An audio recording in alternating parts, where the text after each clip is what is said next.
semuanya. Dengan NIM 3120127, saya dari kelas A pagi Pendidikan Bahasa dan Sastra Indonesia semester 3.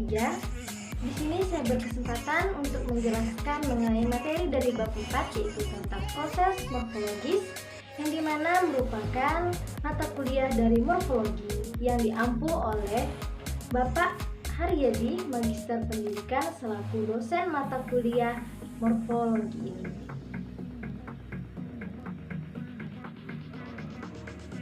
Baiklah teman-teman semua, di sini saya akan menjelaskan poin yang pertama mengenai proses morfologis, yaitu hakikat proses morfologis. Proses morfologis ialah peristiwa atau cara pembentukan kata-kata dengan menghubungkan morfem yang satu dengan morfem yang lain. Dalam proses morfologis, yang menjadi bentuk terkecil dalam morfem dan bentuk terbesarnya ialah kata. Kedua, proses morfologis dan bentuk-bentuknya. Proses morfologis yang merupakan pembentukan kata-kata dengan jalan menghubungkan morfem yang satu dengan morfem yang lainnya. Itu bentuk dasarnya mungkin berupa bentuk pokok kata, kata dasar, bentuk kompleks, frase, kata, dan pokok kata, atau berupa pokok kata dengan pokok kata. Berikutnya saya akan tampilkan rincian ragam proses pembentukan kata. Bentuk kata dasar berupa kata. Contoh kata terpandai, kata dasarnya adalah pandai. Contoh kata anak-anak, kata dasarnya ialah anak. Kata membangunkan, bentuk dasar berupa kata ialah bangun. Berikutnya, bentuk dasar berupa pokok kata. Kata berjuang, pokok katanya adalah juang. Bertemu, pokok katanya adalah temu. Mengalir, pokok katanya ialah alir. Dan bersandar, pokok katanya adalah sandar. Yang C yaitu bentuk dasar berupa frase. Contoh katanya ketidakadilan. Bentuk dasar frasenya tidak adil. Yang kedua, contoh katanya ketidaktahuan. Bentuk frasenya tidak tahu. Yang berikutnya, yang keempat, yaitu bentuk dasar yang terdiri atas kata dengan kata. Contoh kata rumah sakit. Bentuk kata dasar berupa kata dan kata adalah rumah dan sakit. Contoh kata meja makan. Bentuk dasar berupa kata dan katanya adalah meja dan makan. Yang kelima yaitu bentuk dasar terdiri atas kata dengan pokok kata. Contoh kata pasukan tempur. Bentuk kata dan pokok katanya pasukan dan tempur. Contoh kata gedung juang. Bentuk kata dan pokok katanya ialah gedung dan juang. Yang terakhir yaitu yang keenam, bentuk dasar terdiri dari pokok kata dengan pokok kata. Contoh kata jual beli. Bentuk dasar berupa pokok kata dan pokok katanya ialah jual dan beli. Dan yang berikutnya, lomba lari. Bentuk dasar berupa pokok kata dan pokok katanya ialah lomba dan lari. Baiklah, kita lanjutkan dengan poin yang ketiga, yaitu jenis-jenis proses morfologis.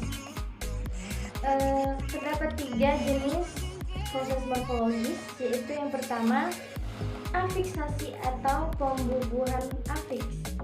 Ialah proses morfologis dengan cara memberikan imbuhan baik berupa awalan, sisipan, atau akhir pada morfem lainnya. Contoh, kata lari dapat berubah menjadi melarikan, berlari-lari, berlari, berlarian, dilarikan, pelarian, dan sebagainya. Yang kedua yaitu reduplikasi atau bentuk ulang. Ialah proses morfologis melalui peristiwa pengulangan bentuk yang menghasilkan bentuk ulang. Contohnya, anak menjadi anak-anak atau anak-anakan. bapak menjadi bapak-bapak atau bapak-bapakan. Yang ketiga yaitu pemajemukan atau komplisitum, ialah penggabungan kata dengan kata yang menghasilkan bentuk-bentuk majemuk atau kata majemuk. Proses demikian ini telah lazim disebut sebagai proses pembentukan pemajemukan. Sedangkan istilah untuk bentuk majemuk itu sendiri disebut komplisitum. Contohnya, pisau menjadi pisau cukur atau rumah menjadi rumah makan. Baiklah, kita lanjutkan dengan poin yang keempat, yaitu afiksasi. Afiksasi ialah proses pembubuhan afiks pada suatu bentuk, baik berupa bentuk tunggal maupun bentuk kompleks untuk membentuk kata-kata baru.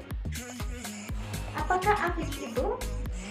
Afiks ialah suatu bentuk linguistik yang keberadaannya hanya untuk melekatkan diri pada bentuk-bentuk lain sehingga mampu menimbulkan makna baru terhadap bentuk-bentuk yang dilekatinya tadi.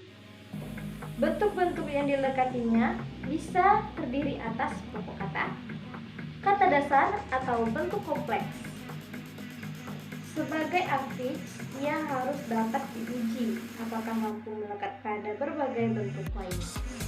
Contoh, kata makanan terdiri atas dua unsur langsung, yaitu makan sebagai bentuk dasar dan unsur an sebagai afiks. Sebagai afiks, unsur an harus mampu melekat pada bentuk-bentuk lain. Jika tidak mampu melekat pada bentuk-bentuk lain, maka unsur tersebut bukan merupakan afiks. Contoh, makan ditambah an sama dengan makanan. Minum ditambah an sama dengan minuman. Satu ditambah an sama dengan satuan. Afiks sama dengan melekat pada berbagai bentuk. Berikutnya kita akan lanjutkan dengan ciri-ciri afiks. Yang pertama, afiks merupakan unsur langsung, yaitu afiks merupakan unsur pembentuk kata-kata baru di samping unsur lainnya. Contoh, ber dan lari menjadi berlari.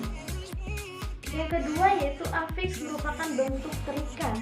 Sebagai unsur langsung pembentuk kata-kata baru, afiks merupakan imbuhan dan bukan bentuk bebas. Sebagai morfem, afiks termasuk morfem terikat.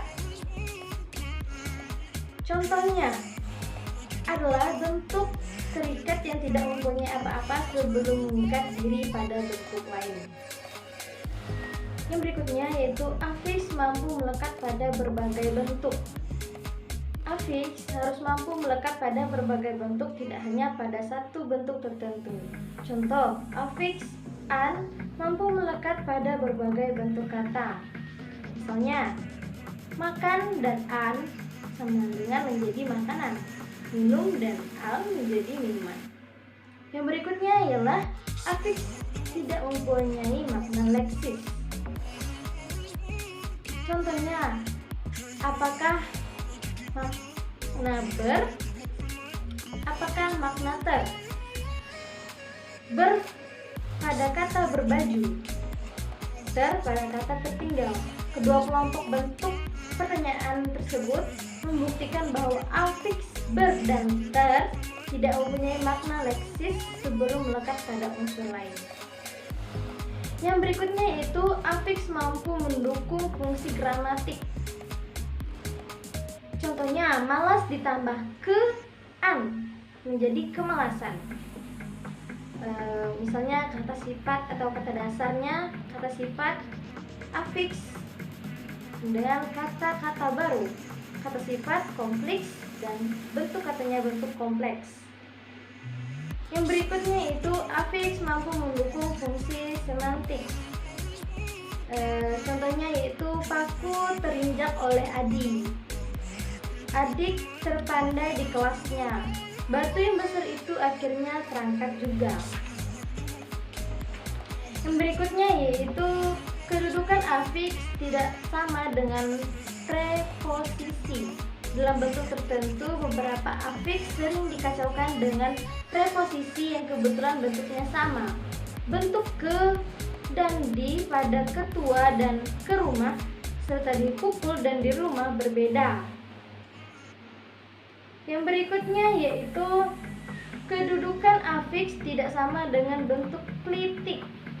Contohnya, rumahku, di mana rumah dan ku bukan afiks, atau rumahnya, rumah dannya bentuk klitik, rumahmu, rumah danmu bentuk klitik.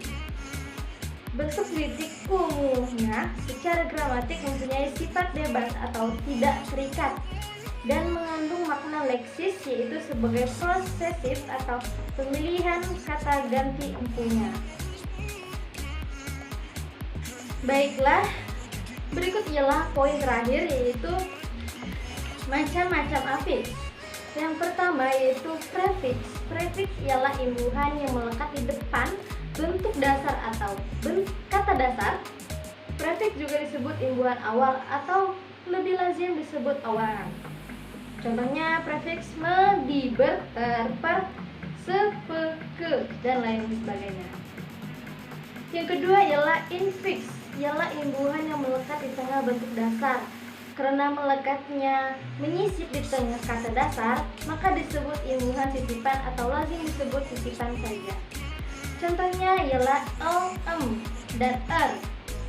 Berikutnya ialah sufiks, ialah imbuhan yang melekat di belakang bentuk dasar atau kata dasar. Sufiks disebut juga imbuhan akhir atau lazim disebut dengan akhiran saja. Contohnya i, an, kan, nya, dan sebagainya. Yang berikutnya ialah konfiks atau simulafiks atau imbuhan gabungan. Ialah imbuhan gabungan antara prefiks dan sufiks. Kedua macam afiks tersebut melekat secara bersama-sama pada suatu bentuk dasar pada bagian depan dan belakangnya. Para ahli bahasa Indonesia menyatakan bentuk konfiks atau afiks kombinasi diberi nama simulafiks. Yang terakhir ialah afiks asli dan afiks asing. Beberapa afiks asing yang dikenal dalam pemakaian bahasa Indonesia yaitu misalnya afiks wan, yaitu biasa terdapat di kata sastrawan, hartawan, wartawan, dan sebagainya. Afiks wati, contoh kata sastrawati, wartawati, sendiwati. Afiks a, amoral, alogis, asosial, dan sebagainya.